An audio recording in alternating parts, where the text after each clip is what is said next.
네, 오늘은 제목을 엘엘로헤 이스라엘의 신앙이라는 제목으로 말씀을 전하려고 합니다. 엘엘로헤 이스라엘의 신앙.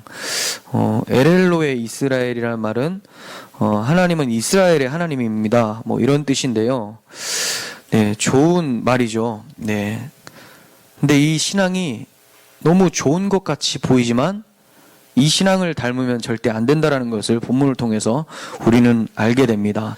이 엘엘로헤 이스라엘 신앙이 무엇인지에 대해서 오늘 좀 살펴보고, 그리고 이 본문 전체적으로 야곱이 이 엘엘로헤 이스라엘 신앙을 가지고 있었다라는 모습이 계속 펼쳐지는 것을 우리가 발견하게 돼요. 좋지 않은 모습이겠죠. 예, 이 부분을 좀 살펴보려고 합니다. 지난 시간에는 야곱이 이름이 이스라엘로 바뀌는 역사적인 사건이 있었어요. 야곱의 인생 가운데 굉장히 중요한 포인트였죠. 전환점이 되었었어요. 그게 어디입니까? 야복나루에서 하나님의 사람과 씨름을 해서 환도뼈가 위골되어지고 하나님의 사람을 끝까지 붙잡는, 그래서 나를 축복하게 해달라고 하면서 하나님과 함께 싸워서 이긴 자로 명칭을 얻게 되죠. 하나님의 은혜가 없으면 난 살 수가 없습니다. 그러니까 나에게 축복해 주시옵소서, 온전히 메어 달리는 모습이 나타났어요. 처음부터 그런 게 아니라 환도뼈 위골 사건 이후에 그러한 모습이 나타난 거죠. 환도뼈가 어긋나기 전에는 어떠한 모습이었죠? 싸워서 내가 하나님한테 절대 안 지겠다라고 하면서 끝까지 씨름을 했었던 사람이에요. 그러니까 하나님이 그를 이기지 못함을 보고 환도뼈를 쳤다고 하죠. 예, 그것을 통해서 우리의 죄악된 모습, 고집스러움은 하나님도 감당할 수 없을 정도로 이건 죽이지 않고서는 불가능하다는 것을 보여주고 있는 거죠. 그래서 하나님께서 환도뼈라고 하는 둔부의 힘줄, 야곱이 힘을 쓸 수 있는 그 힘줄을 쳐서 그의 힘을 완전히 꺾어버리시고 이제 완전히 꺾어진 상태에서 하나님만 붙잡을 수 있는 이스라엘로 바꾸어 주셨다라는 거예요. 그래서 자신이 불구가 되고 쩔뚝거림을 얻게 되자 이제 하나님만이 자신의 힘이라는 것을 고백하는 단계까지 나아갔어요. 이건 우리에게 적용시키면 그리스도의 십자가 사건이라고 말씀을 드렸어요. 십자가 사건을 통과하지 않고는 절대로 하나님을 구주라고, 하나님을 아버지라고 부를 수 없는 존재라는 것을 우리는 보게 되죠. 우리의 고집스러움 때문에, 내가 스스로 왕이 되려고 하고 하나님이 되려고 하는 마음 때문에 하나님과 싸워서 이기려고 하지, 하나님께 굴복하려는 마음은 절대로 나타나지 않는다는 거예요. 근데 그리스도의 십자가가 우리 마음 가운데 심겨지게 되고 나의 옛된 자아가 그리스도와 함께 죽어지게 되면 자기 부인이 일어나면서 하나님만이 나의 소망입니다, 이렇게 고백하는 모습이 나타난다는 거예요. 이게 바로 야곱이 이스라엘로 변하는 사건, 환도뼈가 위골되는 사건, 우리들 마음 가운데 십자가로 인해서 옛 마음이 사라지고 새 마음이 들어오는 사건, 이 사건이 야복나루의 싸움이었다라는 거예요. 그런데 이렇게 야곱이 하나님의 역사를 보게 되었잖아요. 그래서 그곳 이름을 브니엘이라고 했단 말이에요. 내가 하나님의 얼굴을 대면해서 보았다. 십자가를 통하니까 하나님의 얼굴을 보게 되죠. 간절해지니까. 근데 하나님 얼굴을 좀 봤으면 확 바뀌어야 될 텐데 그러한 모습이 안 나타나요. 우리 그런 사람들 많이 보잖아요. 하나님을 기적적으로 신비적으로 체험을 했다. 나는 이제 완전 달라진 사람이야 라고 했는데 그 사람들의 삶을 이렇게 정면으로 보지 말고 약간 비스듬하게 그들이 혼자 있을 때 뭐 하는가 싹 보면 그런 것들이 발견된다는 거예요. 예전에 그 죄악된 모습들이 여전히 남아있는 모습이 막 나타나는 거죠. 그러니까 어떤 신비적인 체험이나 하나님을 만났다라고 해서 그게 쉽사리 바뀌지를 않아요. 그렇다면 십자가를 경험한 사람이라면 확 바뀌는가? 확 바뀌었으면 좋겠는데 십자가가 한 번 십자가를 만난다고 해서 우리가 죽을 때까지 그 십자가의 능력이 계속 나타나지가 않아요. 십자가의 그 죽음으로 인해서 새 마음은 심겨지긴 했는데 새 마음이 계속해서 발동되어지지는 않는다는 거예요. 그러니까 주님과 함께 죽은 사건이 역사적으로는 있었는데 이 죽었던 사건이 날마다 내가 죽는 모습으로 나타나지는 않는다는 거예요. 그 모습이 나타나려면 날마다 주님의 십자가 앞에 서야 되는 거죠. 날마다 내 죄악들이 폭로당하고 나는 정말 안 되는군요, 주님이 필요합니다, 이 고백이 날마다 있어져야 되는데 그것이 없으시는 또다시 예전의 모습으로 회귀하기 마련이에요. 야곱의 모습이 쉽게 달라지지가 않습니다. 오늘 본문을 보시면 분명히 하나님이 이제 이름을 바꾸어 주셨고 이스라엘이라고 하나님 백성 삼아 주셨는데도 불구하고 에서가 400명을 이끌고 오는 그 모습이 그대로 연출되고 있어요. 야곱이 두려웠던 게 뭐예요? 에서가 400명을 이끌고 오니까 그게 두려워서 벌벌 떨었었는데 하나님이 좀 만나 주셨으면 이제 400명이 안 와야 될 텐데 그래도 400명을 이끌고 오는 거예요. 얼마나 참 답답합니까? 근데 이때 어떻게 해야 돼요? 하나님의 얼굴을 대면한 사람은 하나님을 의지해야 되죠. 좀 전의 사건이에요. 몇 시간 전 사건이라고도 볼 수가 있을 것 같아요. 몇 시간 전에 하나님께 환도뼈를 처음 맞았다면 하나님만 의지해야 되는데 지금 야곱의 모습이 그렇지가 않아요. 첫 번째는 어떠한 모습이 보여지냐면 2절 보시면 여종들과 그 자식들, 그들의 자식들은 앞에 두고 레아와 그 자식들은 다음에 두고 라헬과 요셉은 뒤에 두고 자 지금 진영을 꾸려요. 근데 그 진영을 꾸리는데 자기가 덜 사랑하는 사람들 위주로 앞에다 세워요. 먼저 죽으라는 거죠. 너를 치면 이 뒤에가 피하겠다. 근데 이 뒤에도 레아예요. 그렇게 많이 사랑하지는 않죠. 그래서 레아가 맞아 죽으면 뒤에 라헬은 피하겠다. 근데 또 여기서 은근히 또 긍정적으로도 볼 수 있는 상황이 펼쳐지는 게 뭐라고 합니까? 3절. 자기는 그들 앞에 나아가되 이렇게 나와요. 자기는 그들 앞에 나가요. 저 왜 그들 앞에 나갈까요? 처음에는 이게 좀 철 좀 들었다 이렇게 생각을 했는데 잘 생각해 보세요. 상황을. 예전에 하나님 앞에 환도뼈 맞기 전에는 자기가 제일 뒤에 있었죠. 다 보내죠. 먼저 금방 도망갈 수 있는 능력을 가지고 있어요. 두 다리가 있어요. 지금 한 대 맞고 나니까 이제 쩔뚝거려서 제일 뒤에 있어 봤자 잡혀요.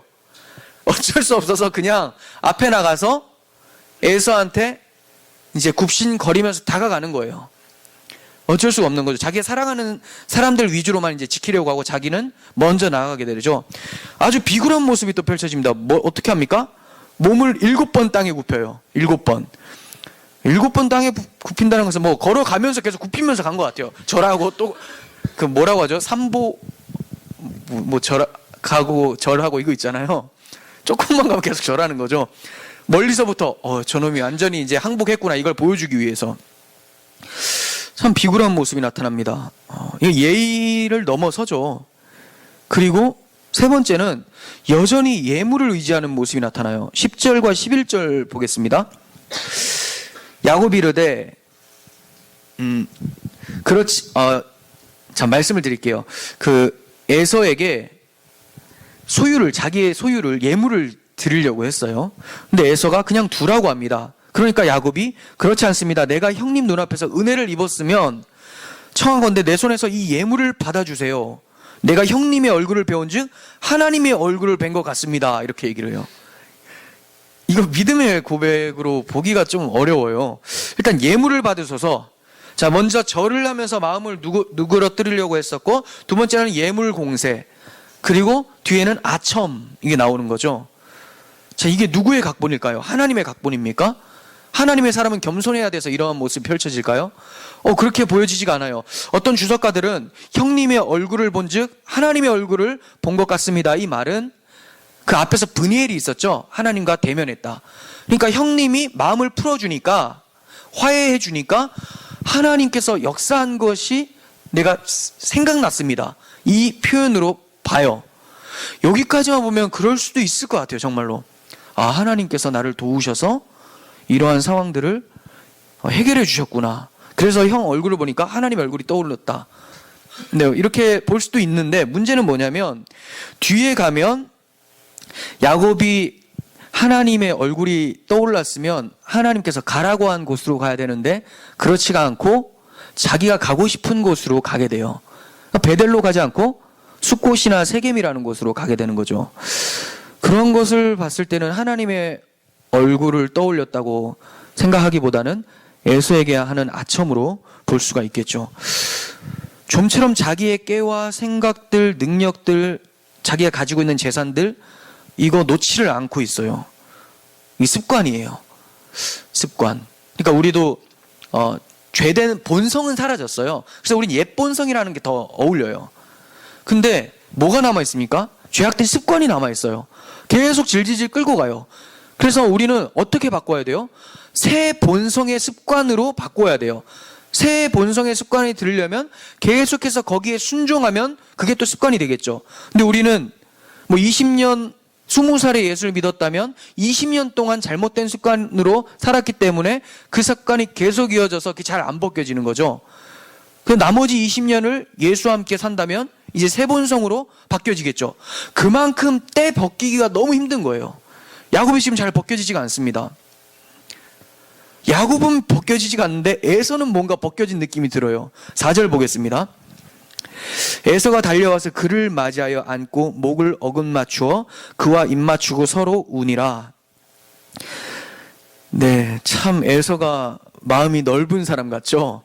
확 바뀐 것 같아요. 분명히 400명 이끌고 죽이려고 했을 텐데 근데 갑자기 껴안고 너그러운 마음을 보여주고 있어요.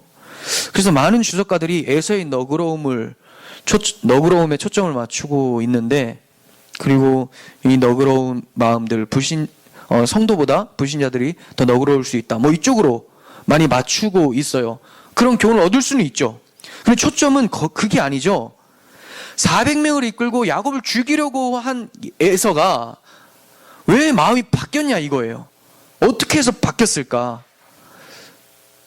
땅에서 절해가지고 바뀌었을까요? 예물 준다고 해서 바뀌었습니까? 아니죠.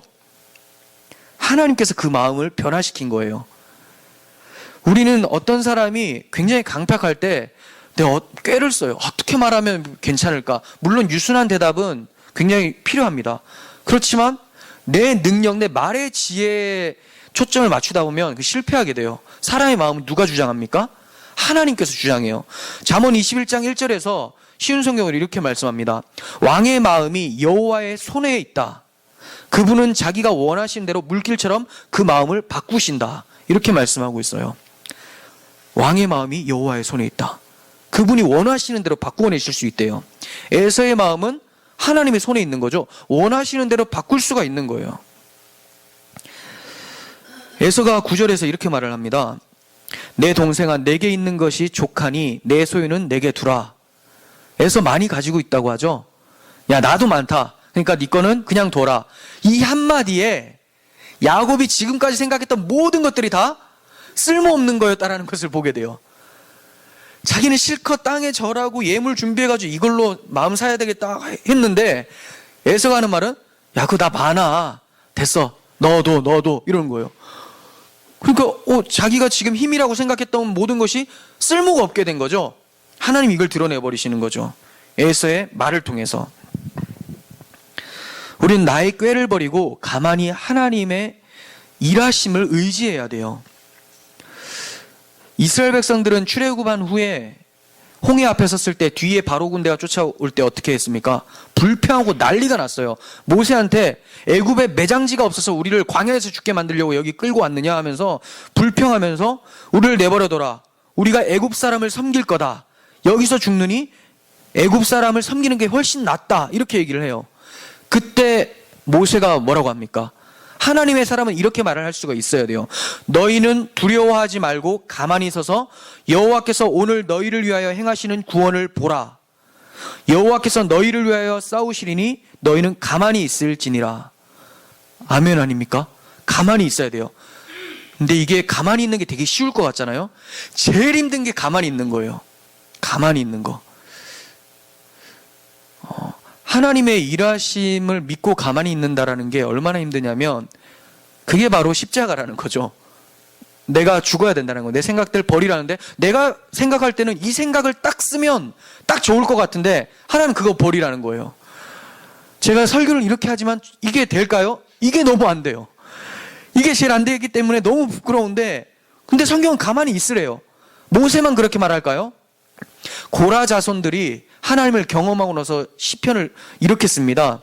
시편 46편 1절과 10절인데 제가 읽어드릴게요. 하나님은 우리의 피난처시요 힘이시니 환난 중에 만날 큰 도움이시라. 하나님이 우리의 피난처고 힘이라고 해요. 하나님이 우리의 피난처, 힘.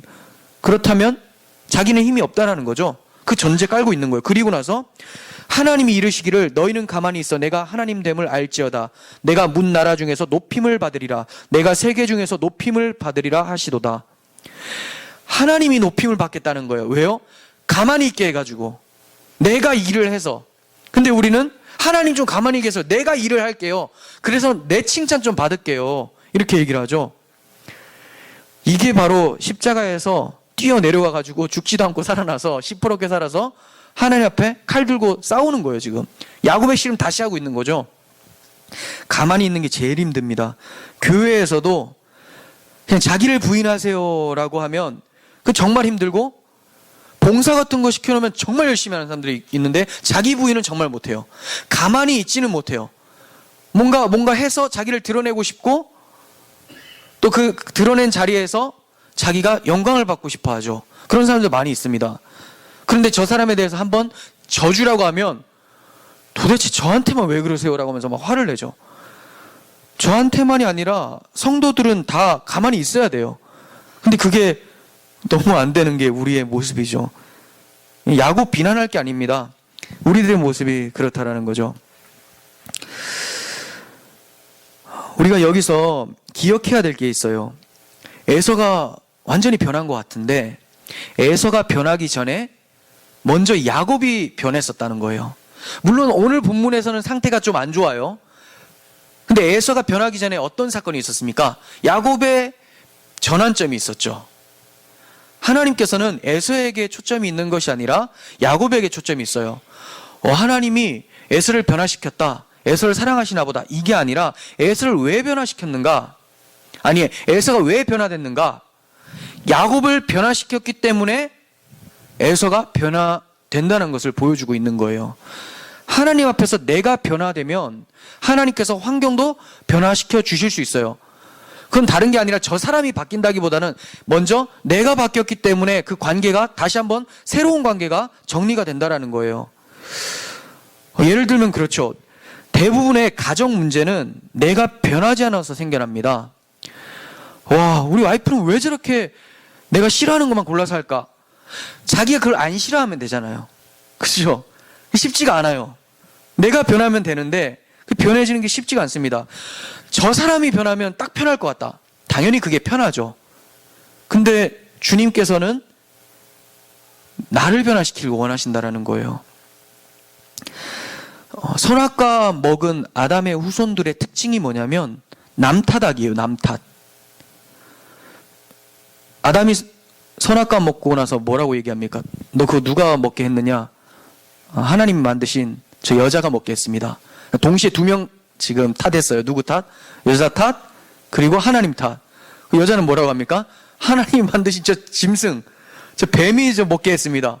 결국은 끝으로 가면 누구 탓이에요? 하나님 탓. 그러니까 우리도 그렇죠. 막 싸우다 보면 저 인간을 누가 만들어놨어 저거. 나 하나님한테 하는 거예요. 저런 인간도 살아있나? 살아있게 한 하나님을 탓하는 거죠. 자기는 변화하려고 전혀 생각을 하지 않습니다. 잠언 16장 7절에서 사람의 행위가 여호와를 기쁘시게 하면 그 사람의 원수라도 그와 더불어 화목하게 하시느니라, 이렇게 말씀합니다.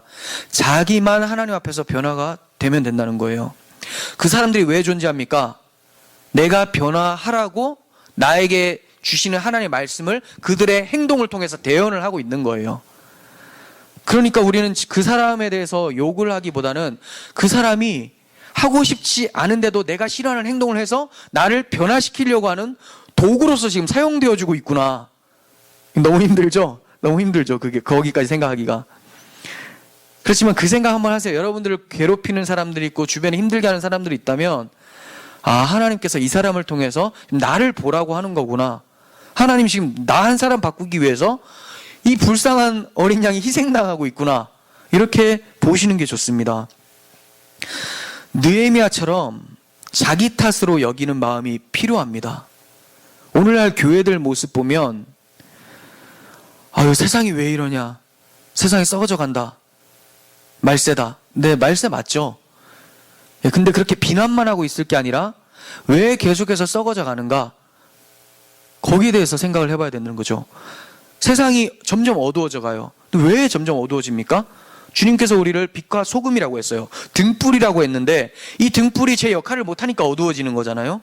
아무리 등불을 켜도 점점점 말세가 될수록 어두워지는 건 사실이지만 그러면 진짜 내가 등불을 잘 켰는데 어두워진 거냐? 그렇지는 않잖아요.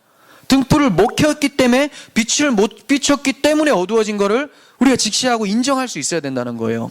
느헤미야는 그걸 알고 있었어요. 누가 봐도 느헤미야는 굉장히 괜찮은 사람인데 어떻게 표현합니까? 느헤미야 1장 3절과 6절 7절 보겠습니다.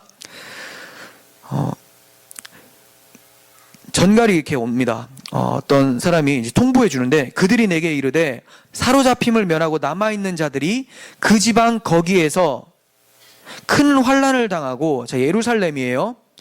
능욕을 받으며 예루살렘 성은 허물어지고 성문은 불탔다 하는지라.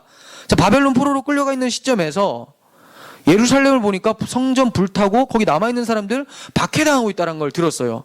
얼마나 마음이 아픕니까? 그래서 잠도 안 자고 계속 금식하면서 기도를 합니다. 느헤미야가. 그러면서 기도 내용이 뭐냐면 6절과 7절인데 이제 종이 주의 종들인 이스라엘 자손들을 위하여 주야로 기도하며 우리 이스라엘 자손이 주께 범죄한 자들을 범죄한 죄들을 자복하오니 주는 귀를 기울이시며 눈을 여시사 종의 기도를 들으시옵소서. 이스라엘 자손을 위해서 기도를 하죠. 그리고 뭐라고 합니까? 나와 내 아버지의 집이 범죄하여 주를 향하여 크게 악을 행하여 주께서 주의 종 모세에게 명령하신 계명과 율례와 규례를 지키지 아니하였나이다. 네, 정말로 느헤미야가 주님의 말씀을 안 지켰을까요?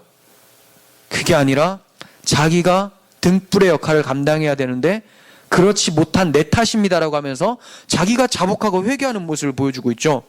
이게 성도들의 모습이에요. 교회가 이러한 모습으로 바뀌어져 가야 되는데 저 인간들 저 담배 피니까 상종도 안 해야 되겠다. 저 인간들 저거 나쁜 짓 하니까 내가 상종도 안 해야 되겠다.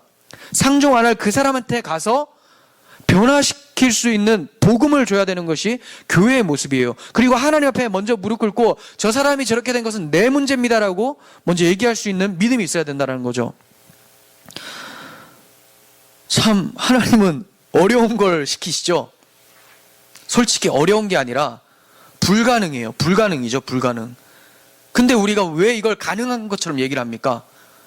우리 안에는 내가 아니라 예수가 계시기 때문에 그렇잖아요. 그 예수님이 일하도록 가만히 두라는 거예요. 그래서 가만히 있으라는 거예요. 뭘 하라는 게 아니라 가만히 있으면 예수가 그 일을 행하시겠다고. 우리 안에서 착한 일을 시작하신 이 예수께서 예수의 날까지 마치실 줄을 확실히 믿는 믿음이 있어야 된다는 거예요. 결국 주변에 일어나는 모든 일들은 하나님께서 나를 꺾어버리시기 위한 하나님의 손길인 거예요.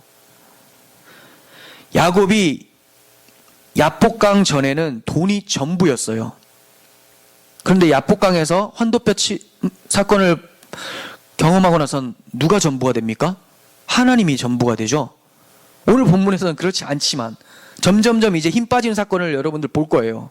아무것도 안 해요. 딱 보면 뒤에 가면 정말 가만히 있는 자처럼 그냥 이제 다 늙어서 그럴 경우도 있지만 힘이 다 빠집니다. 정말. 모세도 그렇죠. 힘 다 빠질 때쯤 되니까 80세쯤 되니까 하나님 부르시죠. 힘 빠질 때까지 두는 거예요. 이게 성화입니다.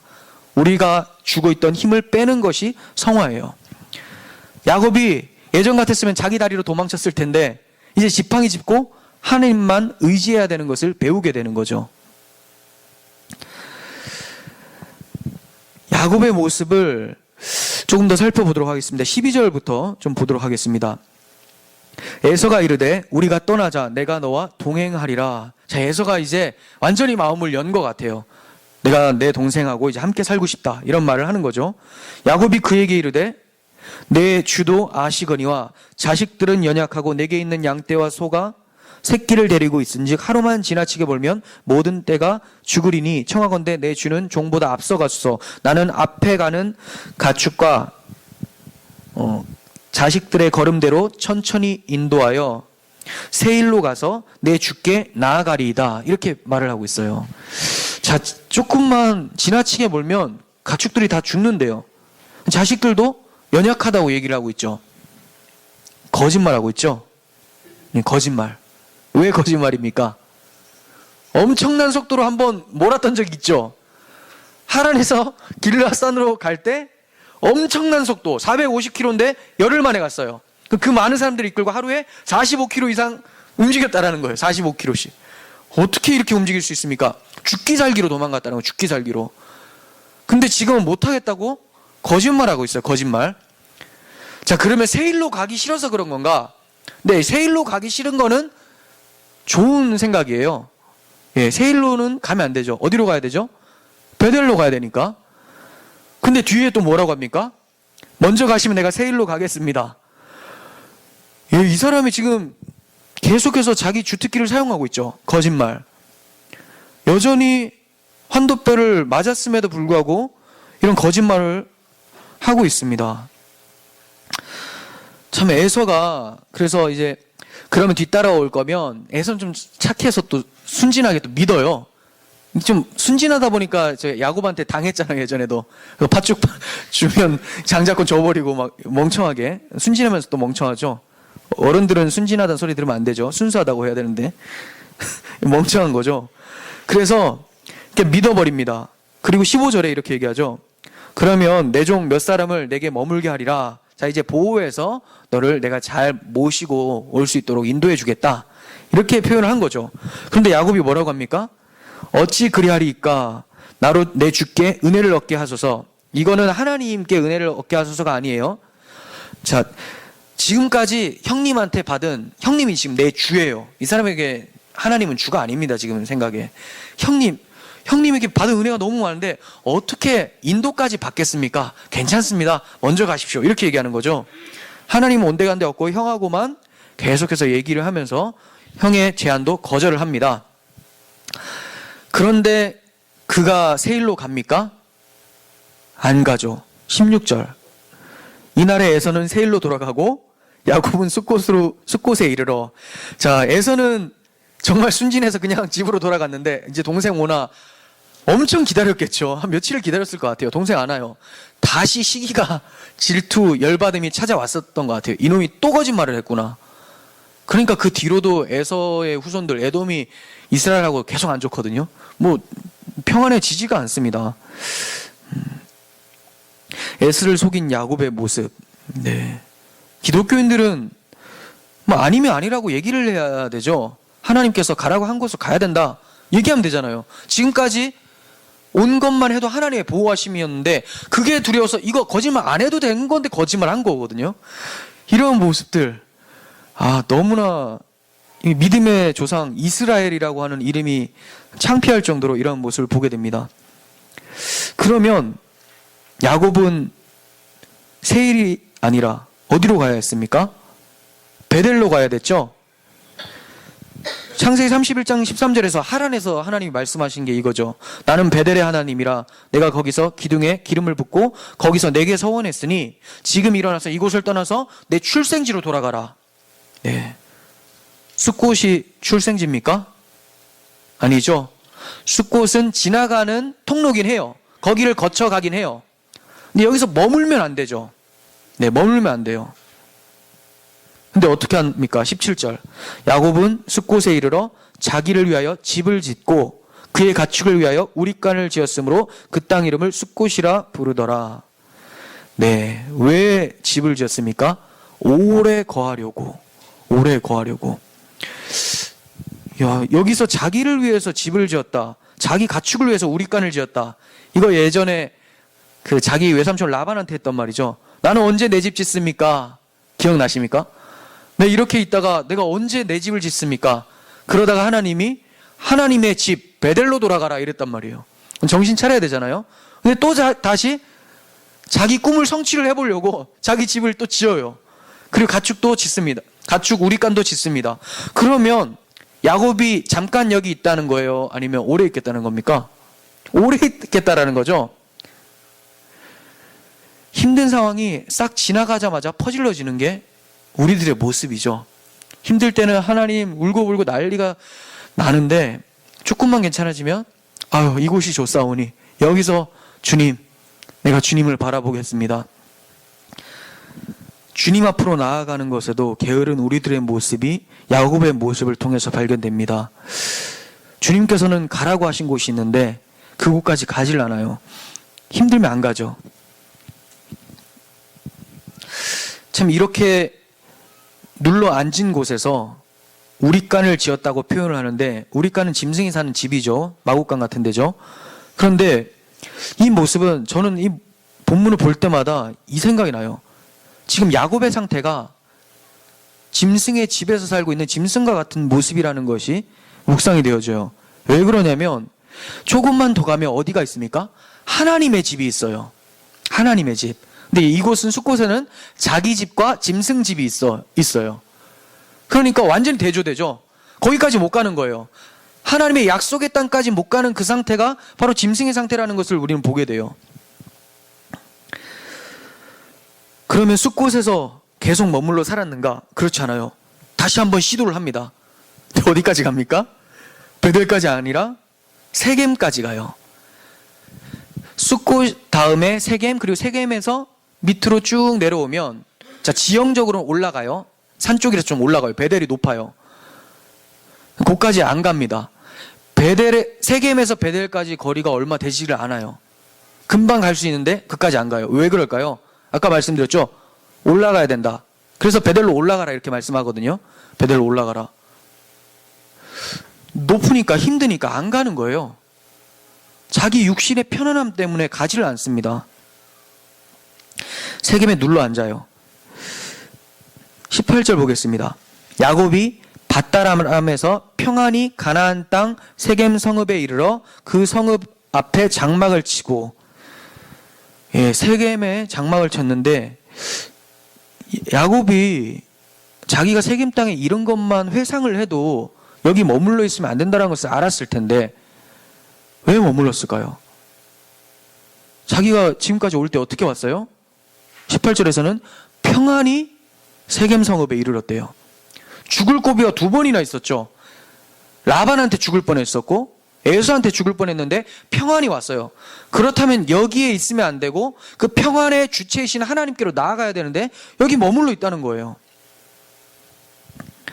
하나님의 군대의 보호를 받아서 야복강 환도뼈 사건의 은혜를 입었기 때문에 그가 평안하게 왔는데 그는 세겜에 눌러 앉습니다. 그리고 장막을 치고 나서 그 장막 친 밭을 세겜의 아버지 하몰의 아들들에게 베크시타, 화폐 단위예요. 베크시타를 주고 구매를 해요. 자, 이건 내 땅이다 이거죠. 내 땅. 거리가 얼마 되지 않은 베델인데도 가지 않는 모습을 보게 돼요. 여기서 우리가 정말 깨달을 수 있는 게, 다 왔다고 생각될 때 정말 조심해야 되겠죠. 눈앞에 보이니까 진짜 다 온 줄 아는 거예요. 베델이나 세겜이나 거기나 거기지 이거. 하나님, 근데 하나님께서 가라고 한 곳까지 가야 된다는 거예요. 20절에서 보시면 야곱이 신앙이 대단해 보입니다. 거기에 제단을 쌓고 그 이름을 엘엘로헤 이스라엘이라 불렀더라. 신앙이 대단한 겁니까? 하나님이 이 제단을 받으시길 원하실까요? 아니죠. 완전 가인의 제단이죠. 십자가를 통과하지 않는 제단, 자기 분이 전혀 없는 제단. 이 제단을 하나님 원치 않으세요. 하나님은 베델에서 제단을 쌓기를 원하세요. 그렇기 때문에 34장에서 다음에 이제 살펴보겠지만 야곱의 가정에 큰 문제가 생겨나요. 자기 딸 디나가 세겜에게 강간을 당하게 됩니다. 엄청난 시련이 찾아오게 되죠. 그리고 나서 세겜의 제단이 아니라 베델의 제단으로 인도하시는 하나님을 보게 돼요. 창세기 35장 1절과 5절 보겠습니다. 하나님이 세겜의 제단을 기뻐하지 않았다는 게 나타나요. 하나님이 야곱에게 이르시되 일어나 베델로 올라가서 거기 거주하며 내가 내 형 에서의 낯을 피하여 도망하던 때에, 하란 가기 전에 그 모습이죠. 내게 나타났었던 하나님께 거기서 제단을 쌓으라 하신지라. 야곱이 이에 자기 집안 사람과 자기와 함께 한 모든 자에게 이르되 너희 중에 이방 신상들을 버리고 자신을 정결하게 하고 너희들의 의복을 바꾸어 입으라. 우리가 일어나 베델로 올라가자. 자, 그러니까 이방 신상들도 지금 가지고 있어요. 세겜에 있다 보니까 어떻게 됩니까? 이제 이방까지 섬기는 거예요. 이방의 신까지. 그리고 34장에 보면 알겠지만 이 모습은 어디서부터 출발했냐면 하란에서부터 가지고 온 드라빔도 이 우상 가운데 있게 되는 거죠. 드라빔 신앙을 세겜에서 뿌리내리고 있어요. 베델 신앙 아니죠. 그래서 우리가 일어나서 베델로 올라가자. 내가 환난 날에 내게 응답하시며 내가 가는 길에서 나와 함께 하신 하나님께 내가 거기서 제단을 쌓으려 하노라 하매 그들이 자기 손에 있는 모든 이방신들과 자기 귀에 있는 귀고리들을 야곱에게 주는지라. 야곱이 그것들을 세겜 근처 상수리 나무 아래에 묻고, 자 이제 그거는 다 어디다 묻어야 돼요? 세겜에 묻어야 돼요. 그거는 이스라엘이 가지고 나올 게 아닙니다. 다 묻고 그들이 떠났으나 하나님이 그 사면 고울들로 크게 두려워하게 하셨으므로 야곱의 아들들을 추격하는 자가 없었더라. 디나 사건으로 인해서 세겜의 사람들을 거의 다 죽여버렸어요. 그러니까 세겜과 친한 그 부족들이 얘네들 가만히 두겠습니까? 죽이려고 할 수 있어요. 근데 이번에도 하나님이 보호하신 거죠. 추격하는 자가 없도록 하셨다. 결국 나중에 베델로 돌아가게 해서 베델에서 제단을 쌓습니다. 야곱이 서원을 했어요. 하나님이 이렇게 나 데리고 와주시면 내가 여기서 11조를 드리겠습니다라고 서원했었죠. 근데 이 서원한 것을 누가 이룬 겁니까?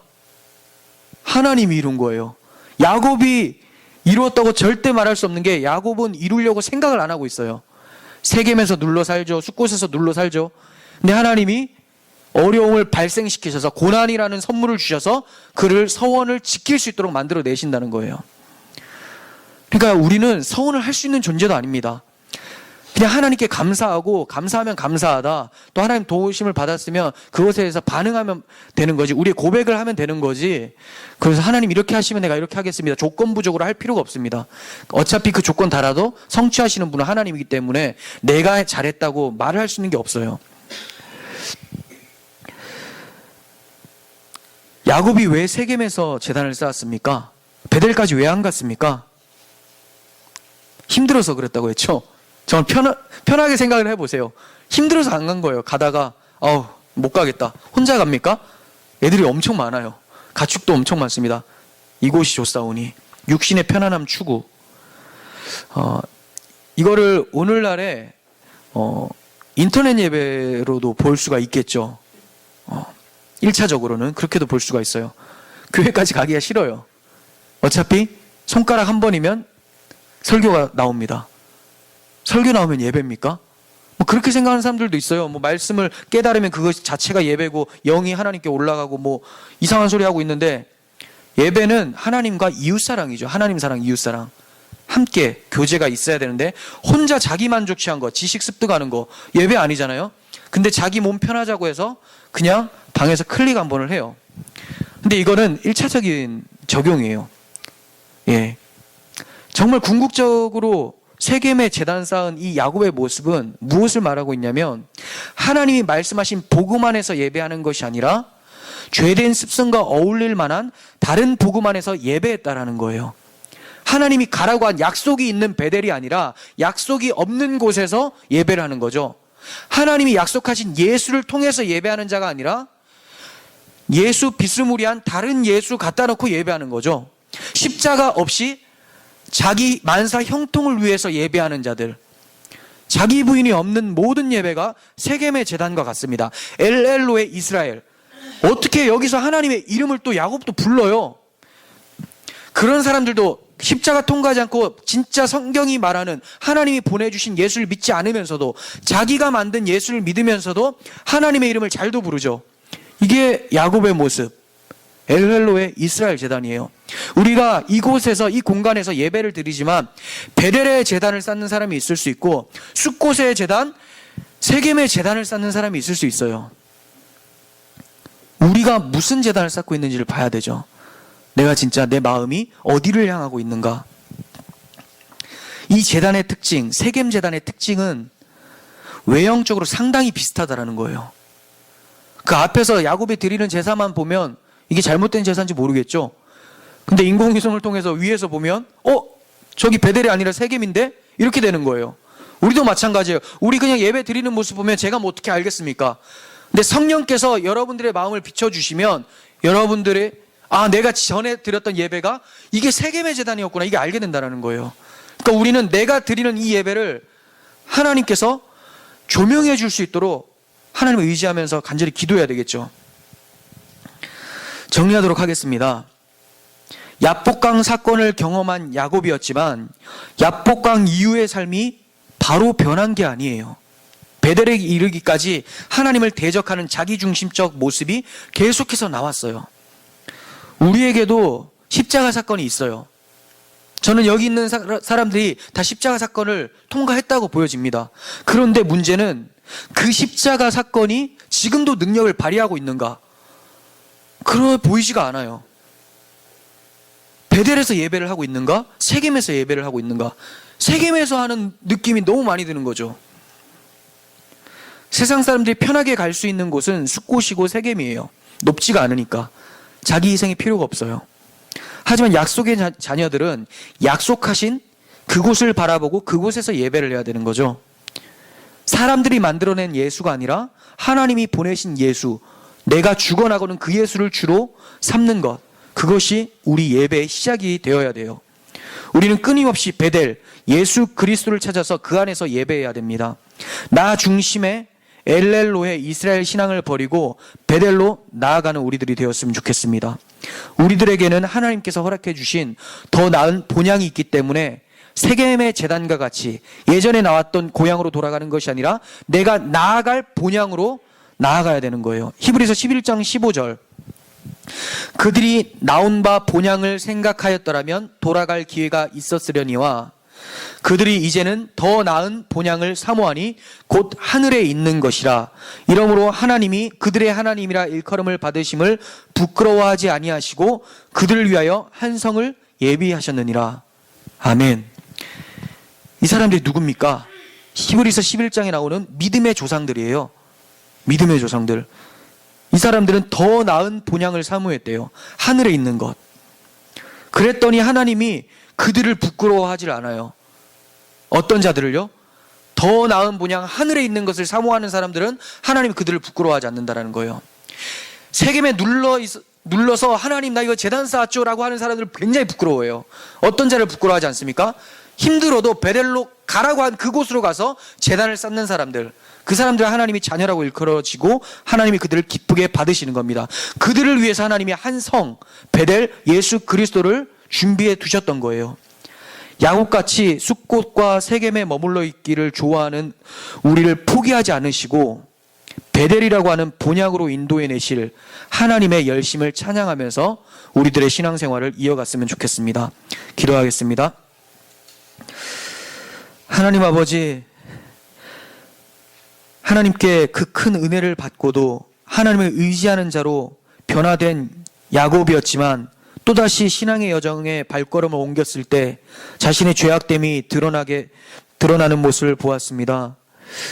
아버지, 끝까지 나의 생각과 나의 고집들, 내 힘들 의지하는 이 야곱의 모습에서 우리들의 죄악된 모습, 고집스러움을 발견하게 됩니다. 그때마다 하나님 34장의 디나 사건과 같이 우리에게 고난을 허락하여 주셔서 그 고난 속에서 더 주님을 붙잡을 수 있도록 다시 한번 야복강 두 번째 사건을 허락해 주시고 날마다 야복강을 건너가는 우리들의 모습이 나타날 수 있도록 도와주시옵소서.